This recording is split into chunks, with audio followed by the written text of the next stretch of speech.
Assalamualaikum warahmatullahi wabarakatuh. Kami dari kelompok 4 akan mempresentasikan hasil kerja kelompok kami yang berjudul Deteksi Tumbuh Kembang AUD. Saya Pujina Larasati berserta rekan-rekan saya yaitu Adilianita Nurbaiti, Inayati Lailatul Syifa, Ita Miftahul Jannah, dan Rizka Permatasari. Di sini saya akan membacakan tentang aspek nilai agama dan moral.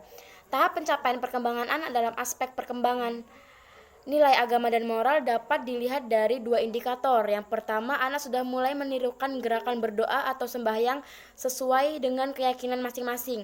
Dan yang kedua adalah anak sudah mulai paham kapan anak bisa mengucapkan terima kasih, salam, maaf, dan lain sebagainya. Menurut Yusuf, keluarga merupakan training center bagi pemahaman nilai-nilai pengembangan fitrah atau jiwa beragama. Dalam mengembangkan fitrah beragama anak dalam lingkungan keluarga, hendaknya orang tua harus membimbing atau melatih ajaran agama terhadap anak seperti syahadat, sholat, doa-doa, lafaz zikir, lalu ayat-ayat Al-Quran, dan akhlak terpuji. Perkembangan moral anak dapat berlangsung melalui beberapa cara. Menurut Yusuf, salah satunya yaitu pendidikan langsung atau pendidikan dalam rumah. Pendidikan langsung yang melalui penanaman pengertian tentang tingkah laku yang baik atau buruk, atau baik dan buruk oleh orang tua, guru, atau orang dewasa lainnya. Saya Adilianita ingin menjelaskan tentang aspek perkembangan fisik motorik.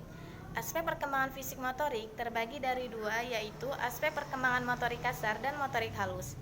Tingkat pencapaian perkembangan anak dalam aspek perkembangan motorik kasar dapat dilihat dari 5 indikator, yaitu yang pertama, berjalan sambil berjinjit, yang kedua, melompat ke depan dan ke belakang dengan menggunakan dua kaki, yang ketiga, melempar dan menangkap bola, yang keempat, menari mengikuti irama, dan yang kelima, naik turun tangga atau tempat yang lebih tinggi atau rendah dengan berpegangan. Sedangkan tingkat pencapaian perkembangan anak dalam aspek perkembangan motorik halus dapat dilihat dari 4 indikator, yaitu yang pertama, meremas kain atau kertas dengan menggerakkan 5 jari, dan yang kedua, melipat kain atau kertas walaupun belum lurus atau rapi, yang ketiga, menggunting kertas tanpa pola, dan yang keempat, koordinasi jari tangan cukup baik untuk memegang benda pipis seperti sikat gigi atau sendok. Nama saya Inayati Lailatul Syifa. Di sini saya akan menjelaskan tentang aspek kognitif.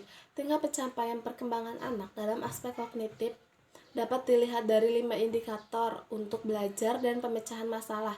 Yang pertama itu melihat dan menyentuh benda yang ditunjukkan orang lain. Yang kedua itu meniru cara pemecahan masalah orang dewasa. Yang ketiga itu konsentrasi dalam mengerjakan sesuatu. Yang keempat, mengeksplorasi sebab akibat. Yang kelima, mengikuti kebiasaan sehari-hari seperti makan, mandi, dan sekolah. Menurut Betty, mengembangkan kemampuan kognitif pada anak dapat dilakukan dengan 3 cara. Yang pertama itu memanipulasi atau meniru apa yang terjadi dan dilakukan orang dewasa atau objek yang ada di sekitar anak. Yang kedua itu menguasai suatu aktivitas dan mengulangi suatu kejadian yang memberikan kesenangan pada anak.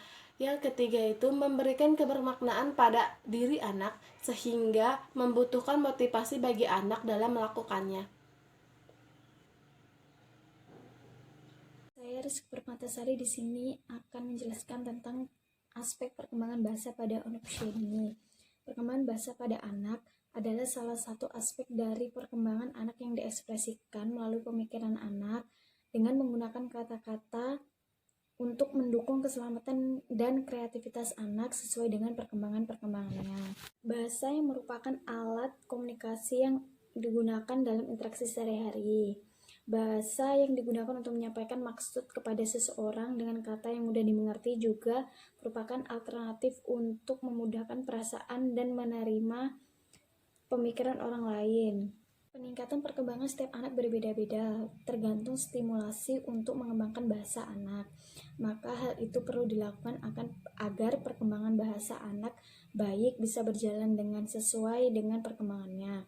Periode kritis perkembangan anak terjadi pada zaman awal, yaitu ia dilahirkan hingga umur 6 tahun.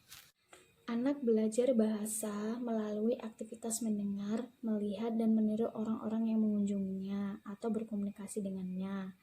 Faktor yang mempengaruhi perkembangan bahasa anak yaitu usia anak, kondisi lingkungan, kecerdasan anak, status sosial dan ekonomi keluarga, serta kondisi fisik. Perkembangan bahasa anak usia dini memiliki 3 tahap, yaitu 1 tahap pralinguistik, yaitu mulai usia 0-3 bulan. Pada masa ini suara anak masih berasal dari tenggorokan, yaitu kemudian usia 4-12 bulan anak-anak lebih banyak menggunakan bibir dan langit-langit. Contohnya, anak akan menirukan atau berbicara seperti memanggil nama mama, papa. 2. Tahap protolinguistik, yaitu usia 12 bulan sampai 2 tahun. Pada usia ini ditandai dengan anak yang sudah mulai bercelotehan beberapa patah kata. Biasanya kosakatanya dapat mencapai 200-300 kata, seperti mama kerja, mau main. Yang ketiga atau yang terakhir itu tahap linguistik, terjadi pada usia 2-6 tahun. Pada usia ini anak mulai belajar tata bahasa dan perkembangan kosakata mencapai 300 buah. Ciri-cirinya yaitu seperti aku main sepeda, aku mau pergi ke pasar. Baik, materi selanjutnya akan disampaikan oleh rekan saya. Assalamualaikum warahmatullahi wabarakatuh. Perkenalkan, nama saya Ita Miftahuljana. Di sini saya ingin menjelaskan tentang aspek perkembangan sosial emosional dan aspek perkembangan seni. Yang pertama, aspek perkembangan sosial emosional. Sosial emosional adalah mereka yang mampu bersosialisasi dengan orang lain, baik dengan orang tua, teman, dan lingkungan sekitar, untuk saling berkomunikasi dan bekerja sama. Aspek perkembangan sosial emosional memiliki tahapan. Yang pertama, kesadaran diri. Yang kedua, tanggung jawab. Dan yang ketiga, perilaku prososial. Yang pertama, kesadaran diri. Hal-hal yang harus diperhatikan. Yang pertama, membiasakan anak dan mengajarkan anak untuk mengucapkan salam dan mencium tangan. Yang kedua, berbagi peran dalam suatu permainan. Contohnya, dokter, perawat, dan guru. Yang ketiga, memiliki rasa percaya diri. Dan yang selanjutnya, tanggung jawab. Hal tentang tanggung jawab.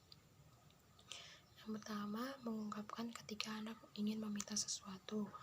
Yang kedua, bertanggung jawab atas perilaku yang dia lakukan. Yang ketiga, menunjukkan sikap berbagi, menolong, dan bekerja sama.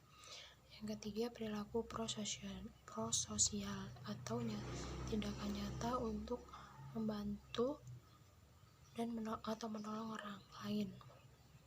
Hal-hal yang harus diperhatikan. Yang pertama, bermain secara kooperatif atau bersama dan kelompok. Yang kedua, peduli dengan orang lain. Yang ketiga, berbagi, toleransi, dan bekerja sama, dan berperilaku sopan santun. Selanjutnya, di sini saya akan menjelaskan aspek perkembangan seni. Seni merupakan salah satu bagian dari perkembangan kognitif. Melalui seni, anak memiliki kesempatan untuk mengembangkan kreativitas dan imajinasinya. Aspek perkembangan seni juga memiliki hal-hal yang harus diperhatikan. Yang pertama, anak mampu membedakan antara bunyi. Yang kedua, tertarik dengan kegiatan musik, gerakan orang di sekelilingnya, hewan, dan tumbuhan. Yang ketiga, tertarik dengan kegiatan atau karya seni. Contohnya, membuat pesawat atau mobil-mobilan dengan kertas origami. Sekian dari saya. Wassalamualaikum warahmatullahi wabarakatuh.